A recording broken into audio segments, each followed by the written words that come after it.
Oi pessoal, eu me chamo Isabela, eu sou membro da Rede de Missão UCAT Brasil e uma das formas que a gente tem de servir a Deus é colaborar com as formações da Escola Permanente de Formação da Arquidiocese de Brasília, que promove diversos cursos, inclusive este mini curso sobre os sacramentos. A nossa aula de hoje é sobre o sacramento do matrimônio. Mas para a gente começar então, vamos fazer uma oração, né? Porque todo momento em que a gente tem para conhecer a Deus é um momento também de encontro com Ele. Então, começamos em nome do Pai, do Filho e do Espírito Santo. Amém. Senhor, muito obrigada pelo dom de nossas vidas e por todas as ocasiões de encontro contigo. Ave Maria, cheia de graça, o Senhor é convosco. Bendita sois vós entre as mulheres, bendito é o fruto do vosso ventre, Jesus. Santa Maria, Mãe de Deus, rogai por nós, pecadores, agora e na hora de nossa morte. Amém. Em nome do Pai, do Filho e do Espírito Santo. Amém. Então vamos lá, pessoal. Dando continuidade ao mini curso, a nossa aula hoje é sobre o matrimônio e eu vou mostrar primeiro então os materiais que a gente vai usar nessa formação, e aí se você tiver em casa você pode pegar, tá bom? Para poder usar também. Então são as Sagradas Escrituras, né? Sempre. O Catecismo da Igreja Católica, o UCAT, e nós vamos usar hoje também esse livro do Christopher West, que é a Teologia do Corpo para Iniciantes. Vamos tirar algumas citações daqui, tá bom? Então vamos lá, para a gente começar, acho que a primeira pergunta é o que é o sacramento do matrimônio, né? Então vamos definir isso. O matrimônio é uma união estabelecida entre um homem e uma mulher que se comprometem numa entrega mútua e sem reservas durante toda uma vida, né? Então até o fim de suas vidas eles se comprometem a viver, né, os compromissos assumidos, né, no dia que receberam o sacramento do matrimônio, numa comunhão total e íntima. E assim eles constituem uma nova família. Mas antes da gente falar da realidade sacramental, vamos pensar na realidade natural, que é o matrimônio. Isso a Monique tratou um pouquinho na aula do Sacramento da Ordem, vocês devem lembrar. Então, o casamento, né, ele é uma realidade natural, né? Se a gente pensar aqui, puxar na nossa memória os casamentos que a gente já foi ou que a gente já viu, enfim, em filmes, enfim, em algum lugar, o quanto isso nos chama a atenção, a beleza, né, do amor, da entrega daquele casal, né, das pessoas celebrando, né, as pessoas fazem festa, enfim, ainda que não seja na igreja, né? Então, da gente pensar, por que isso nos chama tanta atenção, né, a beleza desse amor? E a resposta para isso é porque nós fomos criados pelo amor, né? E o amor, que é Deus, né? Como diz São João, vou olhar aqui a minha colinha, viu, gente? Então, São João, na sua primeira carta, no capítulo 4, versículo 8, ele diz, porque Deus é amor, né? Então, Deus é amor, fomos criados pelo amor e para o amor, né? Em outro versículo, no Evangelho de São João, capítulo 13, versículo 35, Jesus diz, né, nisto vos reconhecerão que sois meus discípulos, né, se amardes uns aos outros. Então, nós somos criados para viver esse amor. E aí eu vou ler um trechinho do livro do Christopher West que eu falei para vocês, que fala um pouquinho disso. Cristo ensina que o sentido da vida está em amar como Ele ama. Um dos principais insights de São João Paulo II é que Deus inscreveu esta vocação de amar como Ele ama exatamente em nossos corpos, ao nos criar homem e mulher, e chamar os dois a tornarem-se uma só carne. Então aqui ele já está falando, né? No final ele já fala especificamente do sacramento do matrimônio, né? Em que os cônjuges são chamados nessa entrega, né? Eles não são mais dois, mas uma só carne, né? Como a gente sabe. E nesse amor, né? Somos chamados a viver esse amor, expressar esse amor independente do caminho, né? Enfim, da relação que a gente esteja, de pai, de mãe, de esposo. E somos chamados a amar como Cristo ama, né? Como Christopher fala aqui no livro. E como deve ser esse amor, né? Esse amor deve ser sempre como Cristo ama, né? Que é o amor. Então, como Cristo nos amou, né? Quando a gente tiver qualquer dúvida, basta a gente olhar um crucifixo na nossa casa, enfim, no nosso terço, e a gente vai conseguir enxergar que Cristo nos amou com um amor livre, total, fiel e fecundo. Então, como deve ser o nosso amor para com qualquer pessoa? Livre, total, fiel e fecundo, como foi o amor de Cristo. E, agora puxando, né, pro matrimônio. O matrimônio, então, é essa resposta ao amor de Deus. Então, Deus que é amor nos criou, né, espera de nós uma resposta de amor, e aqueles que são chamados a viver a vocação do matrimônio são chamados a responder em amor a Deus por meio dessa vocação, amando o seu cônjuge, né? Então, o matrimônio, ele é uma vocação, um estado de vida, um caminho de santidade, porque todos nós somos chamados, né, a viver em santidade. Vamos pegar aqui rapidinho a pergunta 342 do Yuket, que diz o seguinte: devemos ser todos santos? E aí vem a resposta: sim. O sentido da nossa vida está em unirmos-nos a Deus em amor, em corresponder aos sonhos de Deus. Devemos permitir a Deus viver a sua vida em nós. Essa é uma frase de Santa Teresa. Isso significa ser santo. Então, somos chamados a amar e, nesse amor, nos santificar, né? Então, somos chamados a ser santo como Deus é santo, né? Ele também nos faz essa convocação a nós. Então, o matrimônio, ele é um caminho de santidade, né? Então, aqueles que são chamados a viver esse estado de vida, né, respondem a Deus, dão o seu sim livre, total, fiel e fecundo ao seu cônjuge e, por tabela, vamos dizer assim, a Deus, né? O fim último da nossa vida, de tudo que nós fazemos, deve ser a Deus, né? Então, o nosso matrimônio, ele deve ser construído, né, sob a rocha firme, que é Cristo. Então, nós já falamos um pouquinho dessa realidade natural, que é o casamento. Deixa eu só voltar um pouquinho aqui e situar vocês nos artigos do catecismo que nós vamos usar. É do 1601 ao 1666, tá bom? A nossa aula vai ser nessa ordem. Então, vou ler só um trechinho do 1603 para vocês. A vocação do matrimônio, vamos lá, está inscrita na própria natureza do homem e da mulher, conforme saíram da mão do Criador. Então, é uma realidade natural, como a gente viu, mas Cristo, né, vem e eleva essa realidade natural, né? Então, continuando o trecho 1603 do Catecismo, ele vem dizendo o seguinte: mas o casamento não é uma instituição simplesmente humana. Apesar das inúmeras variações que sofreu no curso dos séculos, nas diferentes culturas, estruturas sociais e atitudes espirituais. E aí, um pouquinho antes, ele diz: Deus é o autor do matrimônio. Então, apesar de ser uma realidade natural, quem nos criou foi Deus, né? E a gente viu que ele inscreveu esse chamado ao amor em nossos corpos, né? No mais íntimo nos nossos corações, enfim, nós expressamos esse chamado ao amor. Então, Deus é o autor do matrimônio, né? O próprio Cristo. E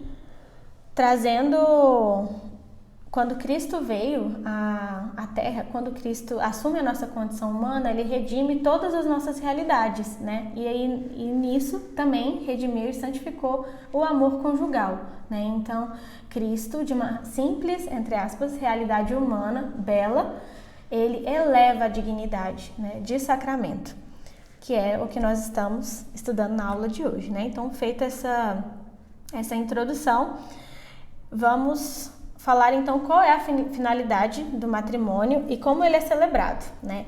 Em Gênesis, capítulo 2, versículo 18, diz o seguinte: não é bom que o homem esteja só, né? E aí eu vou pegar o auxílio aqui também do Catecismo, agora no parágrafo 1605.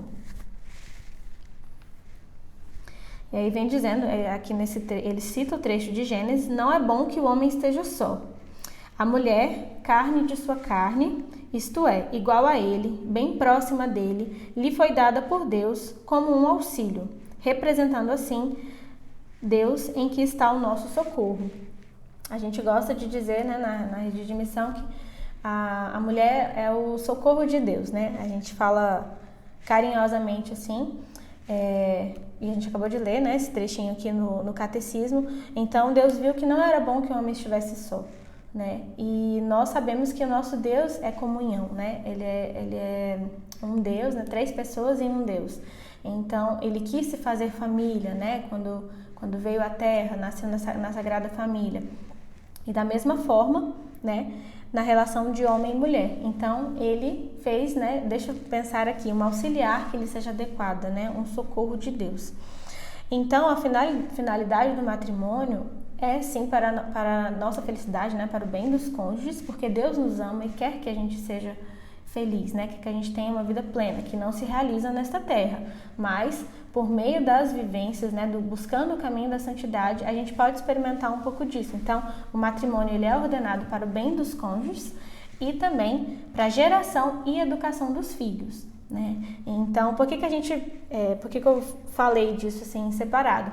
Porque a gente sabe que muitos casais não podem ter filhos, né? E nem por isso quer dizer que Deus não quer que esse casal seja feliz, enfim, ou que o matrimônio dele não esteja completo, porque não pôde gerar filhos biológicos. Então, Deus quer o nosso bem, quer a nossa felicidade, né? E se Ele não nos permite algo, também tem uma razão, né? Não quer dizer que o sacramento, né, aqueles que são chamados a ver o sacramento do matrimônio, estejam vivendo um sacramento incompleto, né? Uma felicidade pela metade, não, né? Em todas as realidades nós temos as nossas cruzes. E aqui eu vou pegar também agora uma citação que a nossa irmã Ângela usou na aula dela, né, que é da Gaudium et Spes, número 24, né? Então, lá ele diz que a nossa vida, né, o ser humano, ele só se realiza quando ele realiza o dom de si mesmo, né? E isso no sacramento do matrimônio é possível de ser vivido de uma maneira muito intensa e muito verdadeira, porque há uma comunhão muito íntima do casal, né? Então, tudo é compartilhado, né? Então, não tem uma comunhão maior, vamos dizer assim, né? Porque tudo de fato é compartilhado.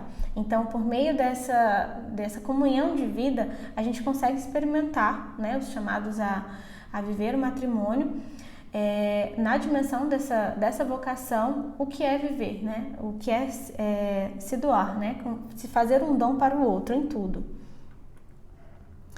Falando um pouquinho mais da questão dos filhos, né? Então, como eu falei, um matrimônio em que os cônjuges, né, não podem gerar filhos biológicos, ele não é de forma alguma infecundo, né? Então, porque esses pais, eles podem exercer uma maternidade, uma paternidade espiritual, assim como todos nós, qualquer homem, qualquer mulher é chamado a viver uma maternidade, uma paternidade espiritual, né? Então, esse casal, né, que não puder gerar filhos, ele é chamado a se doarem, né, saírem deles e se doarem de outras formas, né? Às vezes numa comunidade, numa adoção, enfim, de diversas formas, como a gente sabe que a gente pode se doar para o outro, né? Que a nossa vida se realiza nessa doação.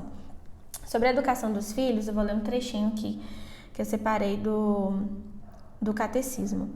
É no seio da família que os pais são, para os filhos, pela palavra e pelo exemplo, os primeiros mestres da fé, e favoreçam a vocação própria, a cada qual, especialmente a vocação sagrada, né? Então, aqueles pais, né, que gerarem seus filhos biológicos ou que adotarem, né, enfim, crianças, eles são chamados não somente a gerar, mas a de educar, né? Então, é muito belo esse trecho do catecismo, né? Porque ele mostra essa verdade, né? Esse ser igreja doméstica, que a gente vai falar um pouquinho disso mais para o final.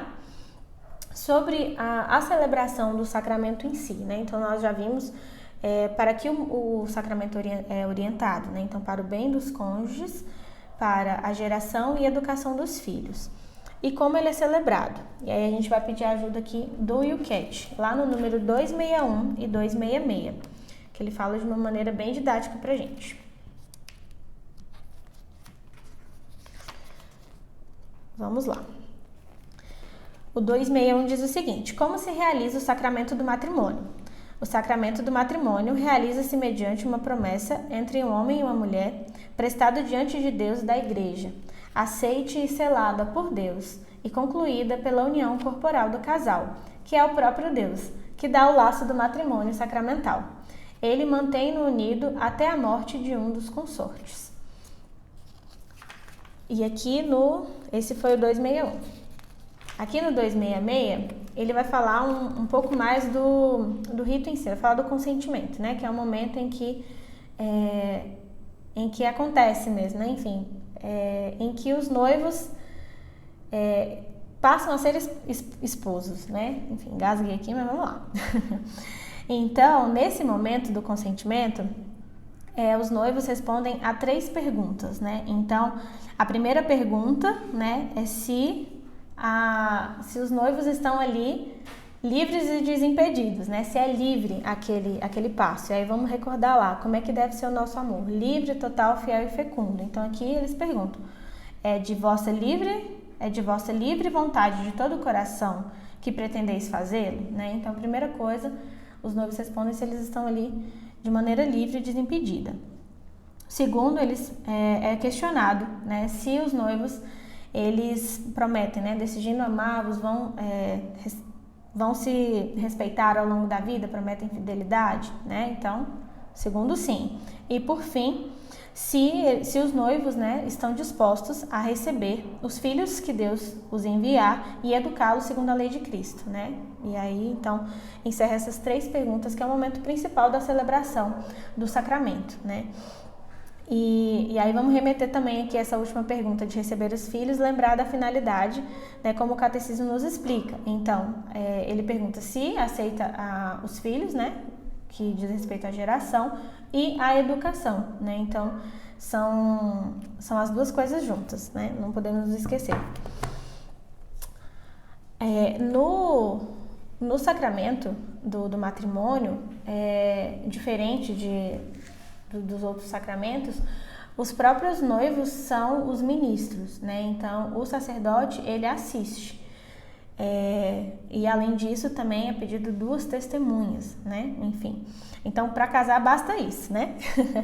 Basta os noivos, né, que estejam conscientes dos seus compromissos assumidos, né? Como a gente leu aqui na pergunta 266 do YouCat, né? Que ele trouxe pra gente de uma maneira bem didática. E do celebrante que vai assistir, né? A celebração, vai presidir a celebração. E no sacramento do matrimônio, os próprios noivos, né? Com os corpos, né, que Deus lhes concedeu, são os sinais deste sacramento, né, que, como a gente viu aqui na pergunta 261, então é feito diante da igreja, né, enfim, diante do sacerdote, e depois é consumado, né, com o ato conjugal, né, o primeiro ato conjugal do casal, que sela esse compromisso, né. Então, os corpos dos próprios noivos, né, esposos, no caso, são os sinais sacramentais deste sacramento. Agora vamos passar para os efeitos, os bens e as exigências, né? Essa parte está no 1638 e no 1643, principalmente. O efeito é o vínculo matrimonial, né? Então, aqueles noivos, né, agora marido e mulher, eles têm esse vínculo, essa aliança matrimonial, né, por toda a vida, né, até que a morte os separe, e recebem essa graça do sacramento. Essa graça para que possam viver os compromissos assumidos, né, porque a gente sabe que viver em família não é fácil, né, enfim, qualquer relação humana tem as suas dificuldades, né, e no matrimônio não seria diferente. Então, por isso, né, a igreja sabe, pensa em tudo, né, o nosso Deus pensou em tudo pra gente, e aqueles que são chamados a viver, né, essa vocação, esse caminho de santidade, recebem uma graça especial para que possam assumir esse grande compromisso, né, de levar um ao outro para o céu, para se santificarem juntos. Então, recebem essa graça especial. Então, vamos abrir aqui o 1643 do Catecismo. Certo. Então, aqui ele vai falar um pouco dessas exigências, né? Então, o casamento daí, então, ele é indissolúvel, né? Ele pressupõe a fidelidade, a fecundidade. Então, por isso estávamos falando dessa graça especial, né? Que nós recebemos no sacramento do matrimônio. Eu encontrei aqui o trecho que eu queria. Em seu estado de vida e função, os esposos cristãos têm um dom especial dentro do povo de Deus. Esta graça própria do sacramento do matrimônio se destina a aperfeiçoar o amor dos cônjuges, a fortificar sua unidade indissolúvel. Por esta graça, eles se ajudam mutuamente a santificar-se na vida conjugal, como também na aceitação e educação dos filhos.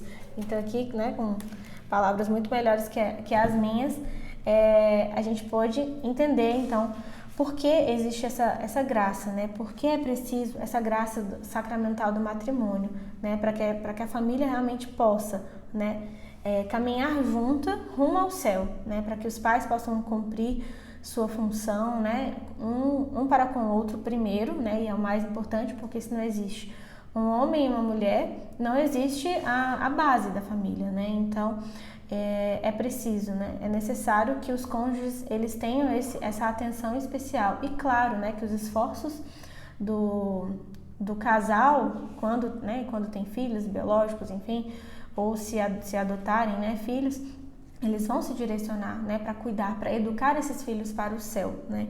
Então, é realmente uma tarefa que não é fácil, nenhuma vocação é fácil, né? Então, por isso que nós contamos realmente com a graça de Deus, né? Por isso que devemos ancorar a nossa vida sempre em tudo em Deus, porque é Ele que dá a força para que a gente possa seguir, né, dentro da nossa vocação, no caminho que Deus nos propôs. Então já falamos, né, então que os efeitos, né, então ele gera essa unidade, né, ou seja, eram dois que se tornam uma só carne, né, é um mistério. A insolubilidade, né, até que a morte o separe, a fidelidade e fecundidade, né, em resumo, amar como Cristo ama, somos chamados a amar como Ele amou, né. No matrimônio, né, esse mistério, né, em que dois se tornam um, a gente pode fazer memória, né, um comparativo com a Santíssima Trindade, né, então é um mistério a gente não consegue entender, né, e falar, né, com as nossas palavras, então a gente faz comparações para tentar entender isso, vamos dizer assim, mas existe esse mistério e isso é muito bonito, né, e quando a gente se depara com esse mistério, cabe a nós contemplar, né, e pedir as graças de Deus para viver cada dia. Então, no matrimônio, duas pessoas se tornam uma. E no mistério da Santíssima Trindade, nós temos um Deus que é uma comunhão de três pessoas. Então, a gente enxerga como é bonito, né? Como esse sacramento é bonito. E tem todo esse mistério para que a gente possa contemplar. E tem mais, né? Então, nós falamos acho que eu não falei isso no início, né? Mas só retomando um conceito que já foi tratado aqui no mini curso, né? O que é um sacramento, né? Lá na página 105 do YouCat, ele traz essa definição. Então, o sacramento é um sinal visível de algo que a gente não vê, né? Então, vamos lembrar desse mistério, né? Que a gente acabou de falar. Duas pessoas se tornam uma, né? Assim como a Santíssima Trindade. Então, um sacramento como um sinal, o que ele quer nos dizer? O que ele quer nos ensinar? Se ele é um sinal, ele aponta para algo. Então, para onde o sacramento do matrimônio quer nos apontar? Os outros sacramentos, vocês já viram, né? Já tiveram acesso às aulas. Mas o matrimônio, para onde ele quer nos apontar? O que Deus quer nos ensinar com isso, né? Aí, no início desses parágrafos do Catecismo, no 1602, ele diz: a Sagrada Escritura abre-se com a criação do homem e da mulher à imagem e semelhança de Deus. Se fecha-se com a visão das núpcias do Cordeiro, né? Então, desde o início da narrativa, enfim, da história bíblica, né? Enfim, dessa carta de amor dirigida a nós, Deus fala dessa analogia esponsal, né? Na teologia do corpo de São João Paulo II, a gente escuta muito esses termos, né? A gente trabalha muito com esses termos. Então, ele começa ali com um casamento de Adão e Eva, né? Assim que começa o Gênesis, né? Então, voltando lá naquele trechinho que a gente leu, não é bom que o homem esteja só, né? Então, nós temos ali, né, a figura de um casamento, casamento. E, no final, no Apocalipse, né, a gente tem aquele trecho muito bonito, né? Vi descer do céu a Jerusalém celeste, toda ornada, como uma noiva, né? Enfim, então o que é isso, né? O que Deus quer dizer, né? Falando tanto de casamento conosco, né? E se o sacramento do matrimônio, né, esse casamento entre um homem e uma mulher é um sinal, o que ele quer nos dizer? Ele quer nos dizer que nos ama, né? Ele quer nos mostrar como é o amor dele e aqui estamos destinados, né?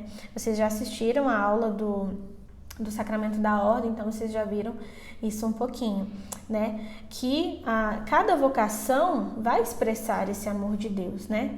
Vocação não, perdão. Cada sacramento vai expressar, né, essa realidade, uma realidade escondida de amor sempre, né? Porque Deus nos ama em tudo. Então, no matrimônio não é diferente, né? Vamos lembrar aqui que a gente falou desde o início nessa união íntima, né, que um homem e uma mulher têm quando se casam. Eles dividem tudo, né, dividem a cama, dividem a cozinha, enfim, tudo. Então, das coisas mais íntimas, né, que a gente não vive com todo mundo, um casal ele vive, né, essa realidade, enfim.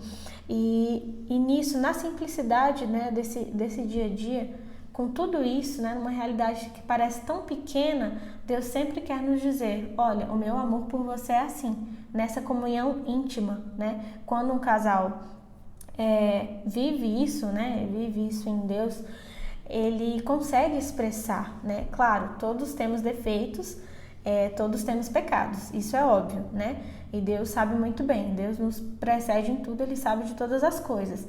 Mas Ele acredita em nós, né? Ele acredita em nós e quis, né, que essa realidade matrimonial expressasse esse amor, né? Então, entre as analogias, vamos dizer assim, é a analogia que melhor expressa a forma com que Deus nos ama, né? E isso é muito bonito da gente refletir, né? Então, vamos lembrar, por que nos chama tanta atenção quando a gente vê um casal, né, se dando em casamento, enfim, toda aquela alegria, né? Por que isso arde no nosso coração? Por que isso nos chama atenção? Porque Deus quis, com esse sinal, dizer algo a nós, né? E isso chega até nós, ainda que a gente não consiga dar nome, ainda que a gente não entenda, né? Porque também é um mistério, né? Como a gente falou. Então, no mistério a gente não consegue compreender tudo. Então, é uma forma que Deus tem para nos mostrar que Ele nos ama. Vou ler outro trechinho do Catecismo, que é o 1604, que resume bem tudo isso que a gente está falando. Tende-os criado homem e mulher, seu amor mútuo se torna uma imagem do amor absoluto e indefectível de Deus pelo homem, né? Então, todas as vezes agora que a gente olhar, né, que a gente, enfim, for a uma cerimônia de um casamento, a celebração de um matrimônio, que a gente se lembre disso, que a gente consiga enxergar ali, desde a entrada da noiva, que isso quer dizer muito também, né? O noivo ali esperando a sua noiva no altar, representa o Cristo esperando a sua noiva que vem de branco, né? Ou seja, representando a pureza, né? Representando a igreja, né? Que deve ser preparada, santa, imaculada, irrepreensível, para o seu noivo, que é Cristo, né? Então, desde a entrada da noiva, do noivo e da noiva na igreja, a gente consegue perceber e transcender o nosso olhar e enxergar todo esse mistério, né? Esse mistério esponsal que Cristo nos convida a contemplar e a viver um dia no céu, né? Pela sua graça, né? Que a gente possa verdadeiramente viver, né? Esse casamento no céu, que Deus nos ilumine aí, né? Para que a gente consiga viver essa plenitude de comunhão com Ele, né? Como Ele nos mostra e nos ensina aqui na Terra. E, por fim, o Catecismo, ele traz a realidade também da igreja doméstica, né? Que a gente falou um pouquinho no início. Então, os nossos lares, eles, né? As famílias, né? Os esposos, né, quando se casam, eles formam uma nova família, então constituem uma nova família, e essa família se torna uma igreja doméstica, né? E agora, nesses tempos, né, de coronavírus, a gente pode viver isso de uma maneira, talvez como nunca vivemos, né? Temos uma oportunidade realmente de voltar o olhar, né, para as igrejas domésticas que temos e realmente retomar, né, ou começar a fazer das nossas casas verdadeiras igrejas domésticas, né? Então, esse momento de quaresma está sendo bem propício para isso. Então, o lar, citação do Catecismo, do número 1657. O lar é, assim, a primeira escola de vida cristã e uma escola de enriquecimento humano.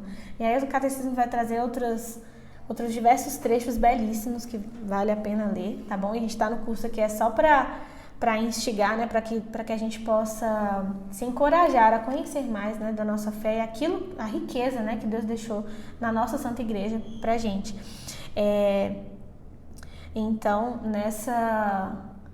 nesse caminho, né, realmente de viver, né, nas nossas casas, fazer com que elas sejam verdadeiramente igrejas domésticas, né, que a gente possa ter todo o cuidado, né, nos altares cristãos que a gente tem dentro da nossa casa também, né. Hoje nós estamos temporariamente, com a graça de Deus, privados do altar eucarístico, né, mas podemos, claro, enfim, viver esses momentos de oração dentro da nossa casa, né, fazendo das nossas mesas, né, no momento de refeição, também um altar, porque é um altar, né, e para os casais, né, para marido e mulher, que eles possam também fazer ali do seu leito, né, da sua cama, também um verdadeiro altar, porque ele é, né, então que a gente possa voltar esse olhar, né, resgatar essas coisas, ainda mais nestes tempos, né, que isso sirva para nos lembrar que os nossos lares, as nossas famílias,